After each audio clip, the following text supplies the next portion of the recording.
You ever get so into a story that it just kind of takes over your brain? Well, today we are diving headfirst into this amazing piece of fan theory, this headcanon that honestly feels like a lost episode of the original Transformers. And it mashes it up with another legendary franchise in just the most perfect, hilarious way you can imagine. So yeah, get ready for a full-scale systems overload of pure fun. So let's just start with this question. What would actually happen if your favorite TV show literally, and I mean literally, overwrote your entire personality? For us, that's just a funny thought experiment. But for the Autobots, it's about to become a full-blown, catastrophic system failure. Okay, so picture this. We're in the Ark. The Autobots are just chilling, kicking back, watching an old rerun of Star Trek. But right nearby, Wheeljack is, well, he's being Wheeljack. He's tinkering with some new experimental antenna. And of course, it overloads, sending out this massive plasma surge that just washes over all the Autobots watching TV, scrambling their circuits at the exact worst, or best, moment. And the results are, well, they're immediate. And they are spectacular. The Autobot command staff, they're all still there, physically, but mentally? Oh no, they are absolutely not themselves anymore. Their processors have been completely flash reformatted, and the Ark now has a brand new and very, very familiar command crew. And get this, the personality imprints they're perfect. It's uncanny. Optimus Prime, our stoic, noble leader, is suddenly the passionate, dramatic Captain James T. Kirk. The super logical Perceptor becomes the even more logical, eyebrow-raising Mr. Spock. And my personal favorite, our grumpy, wrench-throwing medic, Ratchet, becomes the legendary, perpetually complaining Dr. Bones McCoy. It's just a perfect fit. So now you gotta understand, Prime isn't just leading a bunch of Autobots anymore. No.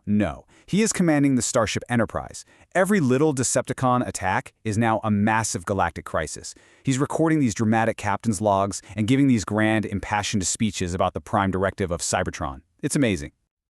And Ratchet? Oh, he's gone full-on McCoy. He's crankier than ever, complaining about all the primitive tech in his own medbay and diagnosing tiny little coolant leaks as totally terminal. You just know that every time a drone powers down, he's shouting, "He's dead, Jim!" across the room. And the delusion doesn't stop there. It's spreading. Wheeljack is now Scotty, totally convinced the Ark's engines cannot take much more.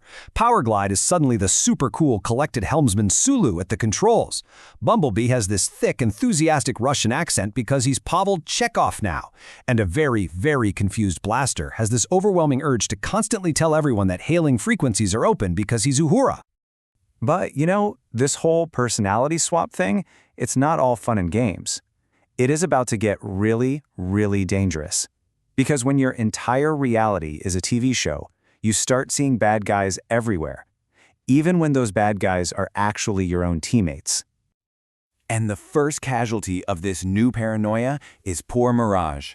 The second he uses his trademark cloaking ability, to do his job, Prime becomes absolutely convinced he's not an Autobot spy, he's a Romulan spy, using forbidden cloaking technology to observe them from the shadows.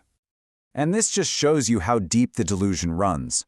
Prime then turns his attention to the Dinobots. And to him, their whole me Grimlock thing, their love for just smashing stuff, that's not just who they are. Oh no, that's definitive proof that a hostile Klingon warrior faction has somehow infiltrated the Ark. But maybe, just maybe, the most terrified Autobot in this whole mess is Sideswipe. See, he didn't get a cool command role. No, his shiny red paint job has convinced him that he's been cast in the single most dangerous role in all of Starfleet, the completely expendable red shirt security officer. Sideswipe is now living in a constant state of pure terror. He knows the rules. He knows he's the guy they send to check out the weird noise, the one who beams down to the spooky planet first, and the one who is absolutely 100% not coming back from this mission. He's cannon fodder, and he knows it. Okay, so the few Autobots who are still sane, we're talking Prowl and Ironhide, they realize they are way in over their heads. All their tech experts are compromised, so they turn to their human buddy, the genius programmer Chip Chase, to cook up a plan. But their first big idea to shock everyone back to reality? It goes horribly, wonderfully wrong. So here's the core of Chip's plan, and it's actually kind of smart. What if you confronted the deluded person with the actual source of their fantasy?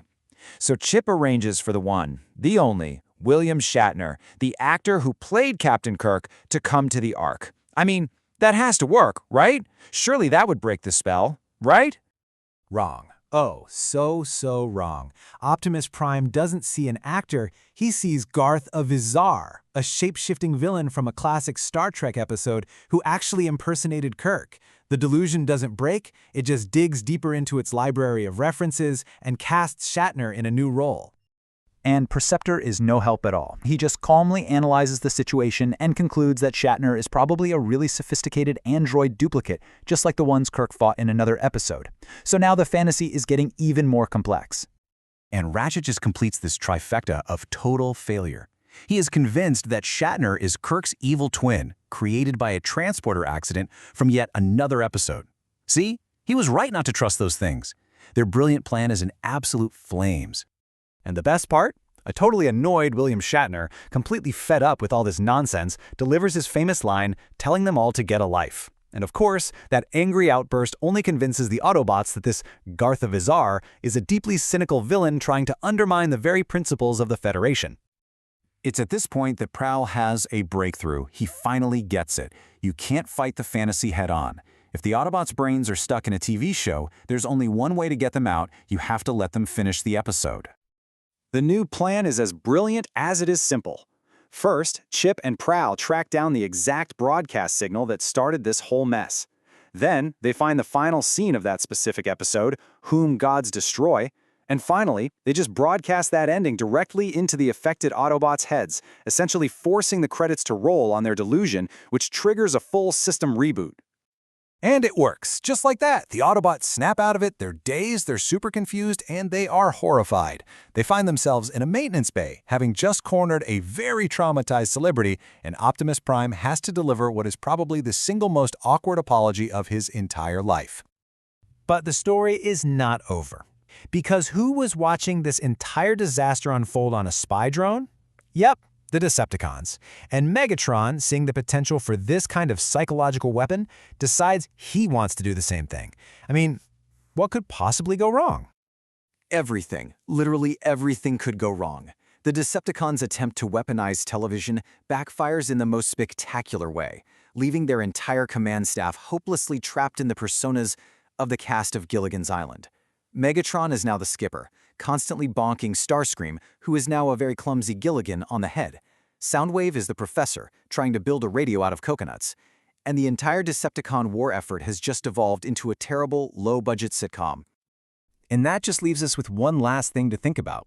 From the grand ideals of Starfleet to the goofy antics on a desert island, it's pretty clear that the stories we watch have some serious power. So let me ask you, what TV show would cause the most chaos if it suddenly rewrote your reality? I'll let you think about that one.